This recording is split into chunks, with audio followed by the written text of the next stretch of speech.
जी अस्सलाम वालेकुम। This is me doctor Sobia Aslam, CEO at leaders for an education consultants.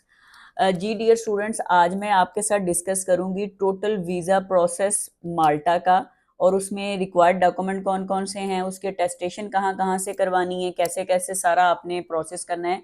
Please इस video को and तक लाजमी देखिएगा। ये सारे स्टूडेंट्स वो जो माल्टा में अप्लाई करना चाहते हैं उनके लिए ये बहुत बेनिफिशियल वीडियो है।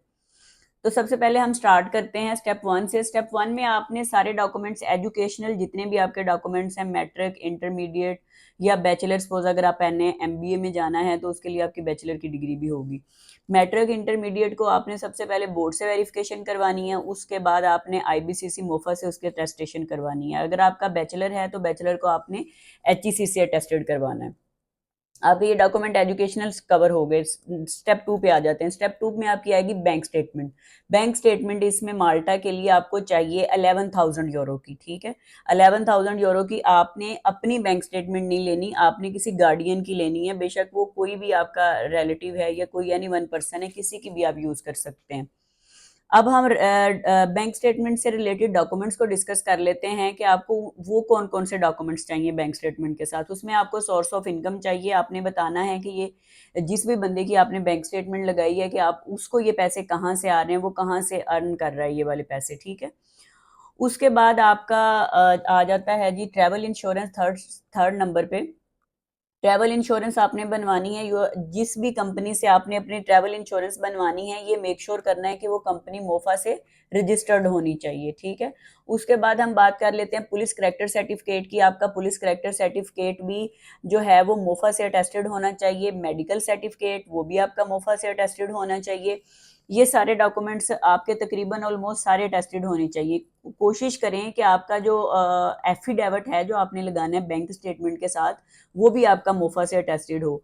बिकॉज समटाइम ऐसे होता है कि स्टूडेंट पेमेंट्स मेंशन करके लेके चले जाते हैं उधर मोफा में, लेकिन मोफा जिन एफिडेविट्स के ऊपर पेमेंट्स मेंशन होती हैं उसको अटेस्टेड नहीं करता। तो आपने पेमेंट्स कोशिश करनी है कि आप ना उसके ऊपर लिखवाएं। ठीक है, आप उसको वैसे अटेस्टेड करवा के ले आए। और उसके बाद जो उसके अंदर दूसरा मोस्ट इम्पोर्टेंट फैक्टर है कि आपकी जो बैंक स्टेटमेंट है ना, वो नेशनल बैंक या पंजाब बैंक की नहीं होनी चाहिए। ठीक है, वो आइडेंटिटी डिपार्टमेंट इसको एक्सेप्ट नहीं करता। और ये ऑलमोस्ट यही वाले डॉक्यूमेंट्स हैं। बस आपने अटेस्टेशन पे गौर करना है कि आपकी अटेस्टेशन हुई हुई है सारे डॉक्यूमेंट की। आपकी जो बैंक स्टेटमेंट है वो भी मोफा से अटेस्टेड होनी चाहिए, आपकी एफआरसी भी मोफा से अटेस्टेड होनी चाहिए। मतलब ये काफ़ी डॉक्यूमेंट्स हैं जो आपके मोफा से लाजमी तौर पे अटेस्टेड होने चाहिए। अब हम बात कर लेते हैं उन स्टूडेंट्स की जो अंडर 18 होते हैं। मोस्टली मेरे पास इस तरह के स्टूडेंट्स होते हैं जो अंडर 18 होते हैं। उनका एफआरसी और बर्थ सर्टिफिकेट लाजमी उनके पास होना चाहिए। ठीक है, और उनका बर्थ सर्टिफिकेट इंग्लिश में ट्रांसलेट होना चाहिए, और जो उनका एफआरसी है वो भी मुफा से अटेस्टेड होनी चाहिए। तो वो कोई प्रॉब्लम नहीं होती। तो बिकॉज जब आप जाते हैं उधर वीएफएस में अपना अप्लाई करने लगते हैं तो वो जो अंडर 18 स्टूडेंट्स होते हैं फिर उनके लिए वो रिक्वायर्ड डॉक्यूमेंट्स में आ जाता है कि आपकी एफआरसी होनी चाहिए और साथ में आपका बर्थ सर्टिफिकेट होना चाहिए। लास्ट में हम बात कर लेते हैं फॉर्म फिलिंग की। वो वीएफएस जो आपको फॉर्म देता है उसको कैसे फिल करना है। जो हमारे स्टूडेंट हैं जो लीडर्स के थ्रू अप्लाई करते हैं, हम उनकी प्रैक्टिस करवाते हैं, बाकायदा ऑफिस में बुलवा के उनको फॉर्म 3-4 दफा फिल करवाते हैं ताकि बच्चे की प्रैक्टिस हो जाए। ठीक है, उसके बाद हम बात कर लेते हैं जीडीपीआर फॉर्म की। जीडीपीआर फॉर्म जो है उसकी भी हम फिलिंग की प्रेपरेशन करवाते हैं ताकि कोई किसी किस्म की मिसिंग ना करे, क्योंकि समटाइम इस तरह होता है कि आप फॉर्म फिल करते हो, आपकी उसमें मिस्टेक हो जाती है, तो एम्बेसी फॉर्म में भी मिस्टेक की वजह से आपका वीजा रिफ्यूज कर सकती है।